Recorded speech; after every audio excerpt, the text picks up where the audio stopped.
It was a warm Sunday morning when I finally held the keys in my hand, a silver set tied with a ribbon, simple but meaningful. The villa stood like a dream on the hillside, surrounded by flowering trees, sunlight gently dancing off its windows. A gift, a promise, a new beginning. My daughter, Aisha, had just gotten married a month ago. She was the light of my life, soft-spoken, intelligent, and always putting others before herself. From the time she was a little girl, she never asked for anything.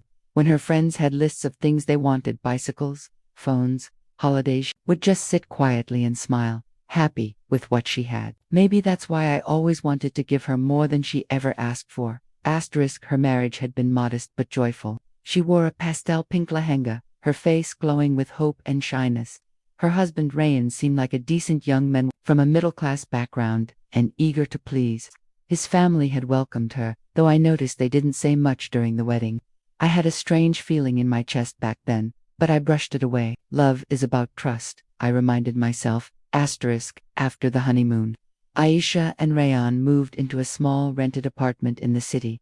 Aisha told me she didn't mind, that she liked the simplicity. But I knew her better than anyone. She had always dreamed of a little garden where she could plant roses, a sunny kitchen where she could bake banana bread, and a quiet bedroom with bookshelves on both sides of the wall. It wasn't about luxury, it was about peace. It was about building something of her own. So I decided to surprise her. I searched for weeks, met brokers, toured properties, checked legal papers until I found the perfect place. A modest villa, not too flashy, but elegant and calm. 3 bedrooms, a study, a garden, and even a little balcony with a swing. I made sure everything was legally sound and registered the property entirely in Aisha's name. No strings attached, no shared ownership. It was hers fully and forever. I remember the moment I brought her to the villa. She was confused at first, thinking we were just visiting someone. I unlocked the door and handed her the keys. This is your home now, I said softly. She looked at me, her eyes wide with disbelief. What do you mean? I bought this for you, Aisha. It's yours, in your name. A gift, for your new life. Her hands trembled as she held the keys. Then she started crying, those deep, silent tears that only fall when someone feels seen, understood, and loved. She hugged me tightly, over and over, whispering, "Thank you, Baba, thank you." In that moment, I felt complete. A parent's greatest joy is giving their child something that brings security and happiness. I thought I had done the right thing. I believed I had given her a space that would protect her, lift her, and allow her to thrive. But little did I know, this peaceful dream home would soon become a battlefield, and the very people I thought would stand beside her would be the ones to invade it. It was just 2 weeks after I gave Aisha the villa that I decided to visit again. I hadn't told her I was coming. I wanted to surprise her with some homemade sweets and see how she was settling in. I imagined her filling the kitchen with the scent of her favorite cinnamon tea, or perhaps arranging cushions in the living room, the way she always used to when she was excited. But when I pulled up to the gate, something felt off. There were 3 scooters parked outside and a white car I didn't recognize. Children's clothes were hanging in the garden. The door was wide open, and as I stepped inside, a wave of noise hit me, TV blaring, utensils clanging, children running barefoot on the marble floors. A baby was crying somewhere in the distance. The calm I had imagined was nowhere in sight. Before I could call her name, a woman I'd never met walked out of the kitchen holding a tray of tea. She looked at me with surprise and then casually said, "Oh, you must be Aisha's father. Come in, come in. She's in the backyard." I didn't reply. I just walked past her, confusion twisting in my chest. In the backyard. I saw Aisha crouched near the garden, picking up spilled rice from the floor, while a small boy threw more grains from a plate. Her face was pale, and the spark in her eyes had dimmed. She looked up and froze when she saw me. "Baba," she said, quickly standing and brushing her hands. "What's going on here?" I asked gently but firmly. She looked away, hesitating. "Rayan's family. They moved in last week. His parents, his younger brother, his sister with her kids. They said the house is big, and it's only right for the whole family to stay together." I felt a heavy weight drop in my stomach. "All of them, without even asking you?" She nodded slowly. "They said since it's our house, It's theirs to now. Rayan didn't say anything. He just told me to adjust. Asterisk, the villa that was supposed to be her sanctuary had been turned into a crowded, chaotic shelter. I didn't even know how to react. Anger, disappointment, and helplessness all fought for space in my chest. Asterisk, over the next few days, I visited more frequently, trying to understand the situation before reacting too harshly, but every time I stepped inside, the house felt less and less like Aisha's. It was loud, messy, and full of people who barely acknowledged her presence except when they needed something. Asterisk. Her mother-in-law ordered her around as if she were a servant. Aisha, where's my tea? Did you clean the bathroom? These kids haven't eaten yet. Her father-in-law acted like he owned the place, rearranging furniture, changing curtains, even talking about building an extra room for future expansion. Asterisk. Her sister-in-law, whose 2 children now lived in the villa, constantly complained about Aisha's lack of energy. The younger brother treated the guest room like a bachelor pad, bringing friends over at odd hours and leaving trash everywhere. Asterisk. And Ray, he stayed silent. Whenever I tried to talk to him, he gave me vague smiles and said, "They're my family, uncle. I can't just ask them to leave."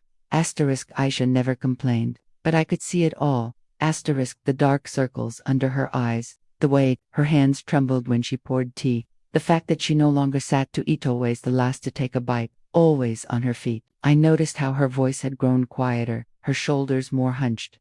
Asterisk. One evening, I caught her standing by the balcony, staring at the garden she once dreamed of filling with flowers. There were toys scattered on the ground and a torn bedsheet drying across the railing. Asterisk. You're not happy, I said gently, standing beside her. Asterisk. She gave me a small, broken smile. I don't know how to make them leave, Buffa. I didn't want to start a war. I thought if I was patient, they'd leave on their own. Asterisk. I placed my hand on her shoulder. You don't have to suffer to be good. She didn't answer, but that was the moment I knew Awu had to step in. Asterisk. The house was hers, and yet she was being treated like a guest in it. No more waiting. No more silence. It was time to remind them under whose name was on that deed. 3 days later, I returned to the villa not as a guest, not as a father, but as the man who gave this house to his daughter. I wore a quiet expression, but inside, I was on fire. Not with rage, but with resolve. Enough was enough. I rang the doorbell this time. Rayan's younger brother opened the door, yawning, shirtless, his phone still in his hand. "Uncle, you're here again. Come in." He barely moved aside to make space. Asterisk. I walked past him, my eyes scanning the house. A toddler was drawing on the wall with a crayon. The TV volume was painfully loud. Dishes piled up in the sink. It was more chaotic than ever. Asterisk. In the living room, the whole family was gathered. His mother-in-law, shouting at the maid. Her sister-in-law scrolling through her phone while her kids played on the floor. Rayan sat silently on the couch, looking exhausted, more like a guest than a husband. Asterisk. And then, I saw Aisha, standing in the corner, folding laundry, her eyes down, her spirit nearly invisible. Asterisk. Can everyone please come into the living room? I asked, loud enough to cut through the noise but calm enough to make them curious. Asterisk. They looked at me, mildly confused but amused. They probably thought I had come to offer some advice, or request patience from Aisha again. Asterisk. Once everyone had gathered, I stood in the middle of the room. I looked at Aisha. She met my eyes, and I saw it underneath all the exhaustion and fear. A glimmer of hope. Then I turned to the family. "I just have one thing to say," I began. "This house, this villa is a wedding gift, but not to Rayan, not to this family. It is legally, fully, and solely in Aisha's name. That means only she decides who lives here, no one else." Asterisk. Silence fell instantly. You could hear the ticking of the wall clock. Asterisk. Her father-in-law opened his mouth. "But she's his wife." Asterisk. "She is not your servant," I interrupted, my voice firm now. "She didn't invite anyone here. No one even asked her. You moved in as if she owed you this space, but she doesn't. She owes no one, not even Rayan." Asterisk. Rayan shifted uncomfortably, still not speaking. Aisha's mother-in-law scoffed. "So you expect us to leave? Just like that?"